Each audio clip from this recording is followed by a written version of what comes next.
immédiat pour dire aujourd'hui stop au génocide. C'est vraiment très important, vous savez, ces mobilisations de militants, mais aussi de citoyennes et de citoyens. Je sais qu'à Saint-Étienne, aujourd'hui, il y a aussi à la même heure une manifestation. Et dans ces manifestations, on retrouve des gens qui n'ont jamais manifesté de leur vie, mais qui là, comme l'a dit mon collègue Gabriel Amar, se sentent de ce peuple humain qui ne peut pas laisser faire sans rien dire. Donc bravo à vous toutes et à vous tous.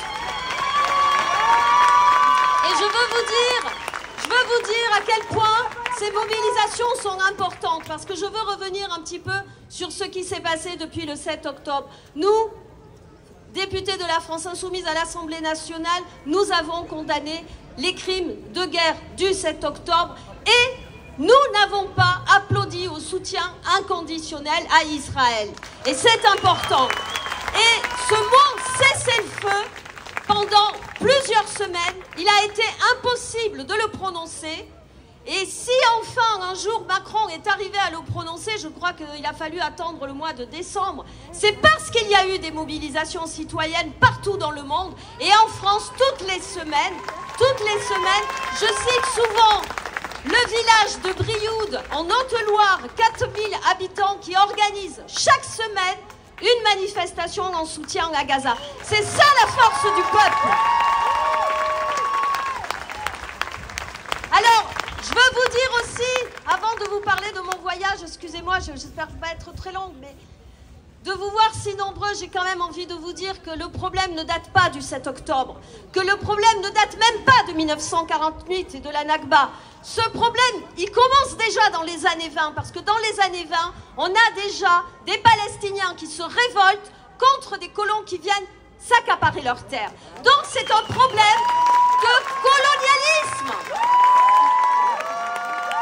Et c'est pas un problème de religion, comme on essaie de nous le faire dire. Voilà pourquoi nous n'avons pas, et j'en suis fière, voilà pourquoi nous n'avons pas participé à cette manifestation contre l'antisémitisme où il y avait le Rassemblement national. Pourquoi tout à coup cette manifestation? Ça n'a rien à voir. C'est une guerre coloniale, c'est pas une guerre de religion, et ceux qui veulent l'importer ici, attention, ils ont un objectif, c'est de monter une communauté contre une autre et de diviser le peuple. Et ça ne passera pas. Alors,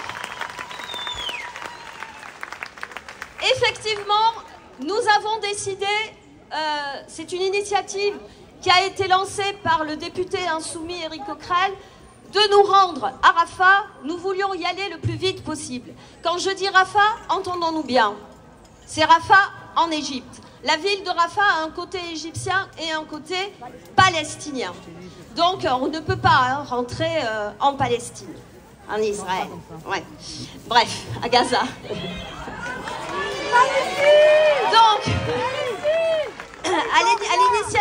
à l'initiative de mon collègue Éric Coquerel, on a envisagé cette délégation de parlementaires qui n'était pas donc une délégation officielle.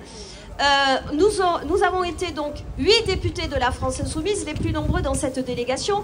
Il y avait aussi 2 députés communistes, une sénatrice, 2 sénateurs d'Europe Écologie Les Verts et une députée Europe Écologie Les Verts. Vous dire quand même que déjà ça a été un très gros travail d'organiser ce déplacement parce qu'il a fallu attendre les autorisations et du Quai d'Orsay et de l'Égypte. Mais bon, finalement nous y sommes arrivés. Mais si l'idée a germé fin octobre, nous n'avons pu partir que début février. C'est vous dire toutes les embûches qu'il nous a fallu surmonter. Alors, quand nous sommes arrivés au Caire, la première rencontre que nous avons faite, elle n'est pas anodine, et on en parle peu. C'est la rencontre d'une journaliste qui revenait de Gaza, une journaliste française qui revenait de Gaza, et qui nous a expliqué tout ce qui s'y passait, et qui nous a dit l'importance qu'il y ait des journalistes internationaux à Gaza. Et là, je veux vous dire qu'il y a plus d'une centaine de journalistes palestiniens qui ont été tués à Gaza. Et là, ça c'est un problème, parce que du coup, vous le savez, la première victime de la guerre, c'est la vérité et l'information. Et ça, c'est important. Donc ça, c'était notre première rencontre.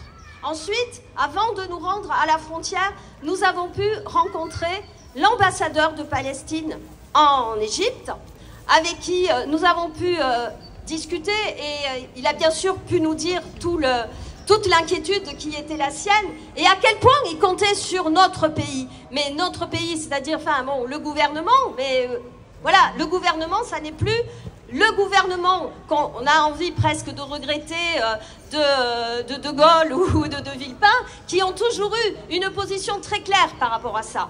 Donc, vous le savez, aujourd'hui, le gouvernement français continue à livrer, on n'a pas de réponse sur la livraison des armes, par exemple, et il est bien mou dans ce contexte terrible, j'y reviendrai. Nous avons pu rencontrer aussi nos homologues égyptiens, c'est-à-dire des députés et des sénateurs d'Égypte, qui eux aussi nous ont dit toute leur inquiétude, qui eux aussi nous ont dit la solidarité qu'ils éprouvaient à l'égard du peuple palestinien et combien ils voulaient aussi ce cessez-le-feu.